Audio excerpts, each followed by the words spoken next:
तो हम नेक्स्ट की बात कर रहे थे वो लेट्स से कि आपके पास 96 है, अगेन से हम बात कर लेते हैं। तो फिर यहाँ से 2 से डिवाइड करेंगे तो ये 9 आ रहा है, तो 9 तो स्टेबल में नहीं आएगा। फिर हम थोड़ा सा आगे चलेंगे कि इसको मैं आगे शिफ्ट करूँगा, इससे कैरी लेकर जाऊँगी, 16 हो गया और ये आपके पास 8 हो गया। 2 4 आर 8 और 2 8 आर 16 आ गया। 2 2 are 4, 2 4 are 8 and 2 1 are 2 and 2 2 are 4 and 2 6 are and again 2 3 are and 3 1 are. तो ये आ गया। अब इसके मैंने फैक्टर लिखने हैं 92 के, 96 के लिखने हैं, तो वो क्या आ रहा है 2 multiply by 2 multiply by 2 multiply by 2 and multiply by 2 multiply by 3। इसी तरह से 60 के भी मैं इकट्ठे करके लिखेंगे 2 multiply by 2 multiply by 3 multiply by 5। तो जो कॉमन फैक्टर आ रहे हैं अभी हम उनको देखेंगे कि कौन कौन सा इसके अंदर क्या आ रहा है, कॉमन आ रहा है। तो कॉमन के लिए देखते हैं, यहाँ पर आपके पास ये भी 2 है, इधर भी क्या है 2 है, इधर भी 2 है, ये 2 इसके साथ पेयर बना, ये 3 इसके साथ पेयर बना। ठीक है, अब इस 2 को जो कॉमन आ रहा था एक बार लिखेंगे, यहाँ से इस 2 को भी एक बार लिखेंगे, यहाँ इस 3 और मल्टीप्लाई डालेंगे तो क्या हो जाएगा 2 2 are 4 multiply by 3 which is equal to 12। So HCF is equal to आपके पास क्या हो जाएगा 12। आगे चलते हैं।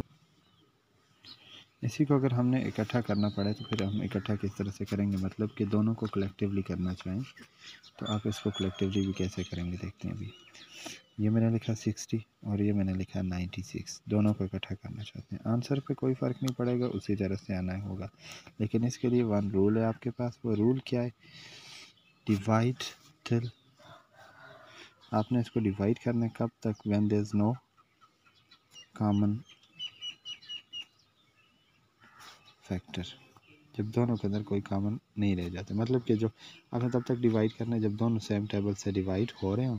अगर ना हो, एक भी कोई मिस हो जाता है तो वहाँ पे आपने स्टॉप कर लेना है। ठीक है, देखिए जी 2 के टेबल में दोनों आते हैं, 2 3 are 0 as it, 2 4 are similarly 8 हो जाएगा, 1 आगे चला गया, 2 4 आर 8 एंड 2 8 आर 16 आ जाएगा, 2 4 आर 8 एंड 16, 2 15 आ जाएगा, यहाँ पर 2 2 आर 4 हो जाएगा, 2 4 आर क्या हो जाएगा 8 हो जाएगा। इसी तरह से हमारे पास ये 3 के टेबल में आएगा, 3 5 सर 15 हो जाएगा और 3 8 सर 24 हो जाएगा। अभी ये जो आप यहाँ से आगे अगर मैं करना भी चाहूँ तो ये 5 1 ज़र 5, लेकिन 8 5 के टेबल में नहीं आता, और 8 1 ज़र 8 और 8 ये सर 1 आ गया। लेकिन यहाँ से देखें एक मसला हुआ है, और वो मसला ये है कि जिधर से हमने स्टॉप करने की कोशिश की, जहाँ पर मैंने लिखा था, यहाँ पर देखें ये टेबल आ रहा था 3 के टेबल में दोनों आ रहे हैं, यहाँ 3 के टेबल में दोनों आ रहे हैं, इधर से आगे जो है वो दोनों सेम टेबल में नहीं आ रहे, तो मुझे ये करने की ज़रूरत नहीं है। तो मैंने वहाँ ही स्टॉप कर देना जहाँ पर ये दोनों के अंदर कॉमन टेबल, कॉमन वो वाली बात ख़त्म हो जाती है। ठीक है, तो 60 और फिर उसके बाद दूसरा क्या था 96 था, तो जो दोनों के अंदर कॉमन आ रहे थे वो था 2 मल्टीप्लाई बाई 2 मल्टीप्लाई बाई 3। तो इसको फिर हम क्या लिख सकते हैं, 2 2 ज़र 4 एंड 4 3 ज़र 12। अगेन आपका वही 12 आंसर आया जो अभी पहले हमने किया था उससे आया, तो आप इस तरह से भी इसको कर सकते हैं। अभी हम आगे चलते हैं कि अगर नंबर आपके पास मोर देन 1 हो जाता है, मोर देन 1 नहीं, मोर देन 2 हो जाता है, तो उस केस में फिर हम किस तरह से उसको सॉल्व करेंगे, क्या उसके लिए होगा, उस चीज़ के ऊपर हम बात करते हैं। फॉर एग्जांपल आपके पास 3 नंबर है, 3 नंबर है, एक आ गया आपके पास 425 आ गया, इसी तरह से हमारे पास 200 आ गया, और फिर हमारे पास क्या आ गया 100 आ गया।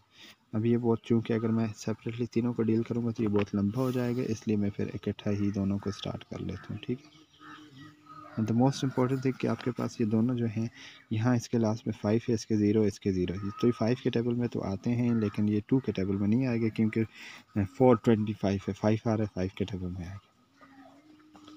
अब होगा क्या, हम इसको सॉल्व कैसे करें। 5 8 सर 40 होता है, 5 8 सर क्या हो जाएगा 40 हो जाएगा, यहाँ पर ये 0 बन जाएगा, क्यों 42, अगर पहले दो को मैं देखूँ तो ये 42 है, तो मुझे तो 42 नहीं आ सकता, तो फिर इसका मैं क्या करूँगा, 2 को इसके साथ करूँगा, यहाँ पर इसके साथ क्या बच जाएगा 0, 8 5 सर 40 हो जाएगा, पीछे आगे 25, तो 5 5 सर क्या हो जाएगा आपके पास 25 हो जाएगा। ठीक है, अब अगर मैं 200 की बात करूँ तो देखें, ये दो को अगर मैं मिलाता हूँ तो 4 5 सर 20 हो जाएगा, तो ये 5 4 सर 20 भी हो जाएगा, और साथ में 0 इसी तरह से आ जाएगा, 5 2 ज़र 10 हो जाएगा और सब 0 इसी तरह से आ जाएगा।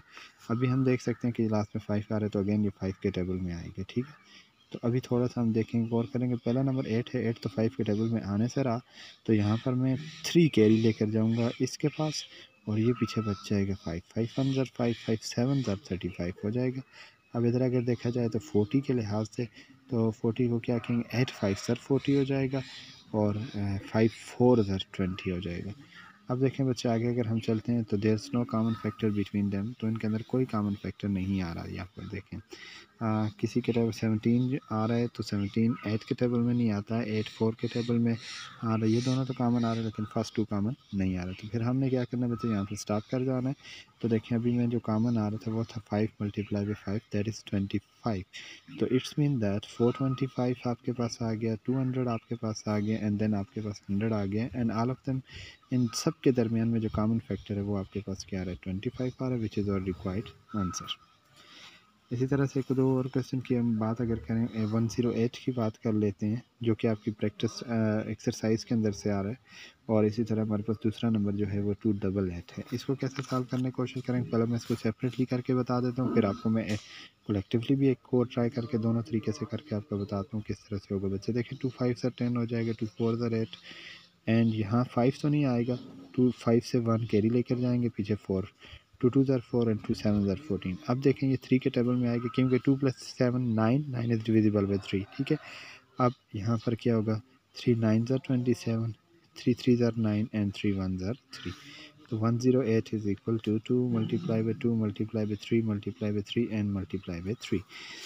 नेक्स्ट हम चेक करते हैं बच्चे 288 को देखते हैं कि वो किस तरह से आएगा। लास्ट में 8 आ रहा है, इवन डिजिट है तो इट्स मीन दैट के 2 पे डिविजिबल हो गया, 2 1 ज़र 2, 2 4 ज़र 8, 2 4 ज़र 8। अगेन आपके पास देखें ये 2 के टेबल में आ सकता है, 2 7 ज़र 14 एंड 2 2 ज़र 4 आ रहा है। अब देखें यहाँ पर 2 3 ज़र 6, 1 इधर कैरी आ जाएगा, 2 6 ज़र आपके पास क्या हो जाएगा, 12 हो जाएगा। और ये यहाँ से क्या होगा, 2 1 ज़र 2, 1 इसको कैरी दे देंगे, 2 8 ज़र 16, 2 9 ज़र 18 एंड 3 1 ज़र 3, 3 3 ज़र 9 एंड 3 1 ज़र 3 आ जाएगा। तभी हम 288 के भी फैक्टर में लिखूँगा, 288 is equal to 2 multiply by 2 multiply by 2, 1 2 3 4 5, ये आगे 2 multiply by 2 multiply by 3 and multiply by 3। अब हमने चेक करना है कि दोनों के अंदर कॉमन कौन से आ रहे हैं और फिर उसके ऊपर हम देखेंगे कि कॉमन कैसे लिखा जाएगा। ये 2 यहाँ पे भी आ रहा है, यहाँ पे भी आ रहा है, पेयर बन रहा है। अगर 2 नंबर होता है तो 3 3 का वो हम ट्रिपलेट बनाते हैं, 2 2 आ रहे हैं तो इसका हम पेयर बनाएंगे, ठीक है। ये भी आ गया, इधर से ये आया, यहाँ से ये और यहाँ से आपके पास ये। तो अभी जो हमारे पास आ रहा है नंबर आ रहा है वो क्या होगा, 2 मल्टीप्लाई बाई 2, ये वाला 2 ये वाला 2 आ गया, फिर यहाँ से ये वाला 3 आ जाएगा और इधर से ये वाला 3 multiply by 3 again multiply by 3। देखिए बच्चे 2 2 ज़र आपके पास हो जाएगा 4, सिमिलरली 3 3 ज़र क्या हो जाएगा 9, अब 4 9 ज़र क्या हो जाएगा 36। HCF इज इक्वल टू आपके पास क्या आ गया 36 आ गया। अब इनको इकट्ठा अगर करना चाहें तो कैसे करेंगे, अगेन वही वाली बात, हम डिवाइड करेंगे till no common factors left. 108 288, 2 5 ज़र 2 4 ज़र 2 1 ज़र 2 4 ज़र 2 4 ज़र अभी तो, और ये 2 7 27 हो जाएगा, डायरेक्ट लिख रहा हूँ मैं, 2 7 आ गया, 2 2 आ गया, ठीक है। फिर यहाँ से क्या होगा जी, अब ये 2 के 3 के टेबल में दोनों सेम आ रहे हैं। अब ये देखें 3 9 ज़र आ जाएगा और ये 3 2 ज़र 6, 1 इसको कैरी, 3 4 ज़र क्या हो जाएगा 12 आ जाएगा। अभी बचे 9 में 3 3 ज़र 9, 3 8 ज़र 24। अब दोनों कॉमन टेबल में नहीं आ रहे, स्टॉप कर गए हम बच्चे। अब हम क्या लिखेंगे, 2 multiply by 2 multiply by 3 and multiply by 3, 2 2 ज़र 4, 3 3 ज़र 9, 4 multiply by 9 which is equal to 36। इसके रिमेनिंग क्वेश्चन बुक में जितने भी बच्चे आप उसकी प्रैक्टिस करें, इन केस अगर कोई इशू होता है आप उनसे डिस्कस कर सकते हैं। नेक्स्ट टाइम जो हम बात करेंगे वो अगला टॉपिक हमारा होगा LCM। व्हाट इज़ LCM, ये हम डिस्कस करेंगे नेक्स्ट लेक्चर के अंदर।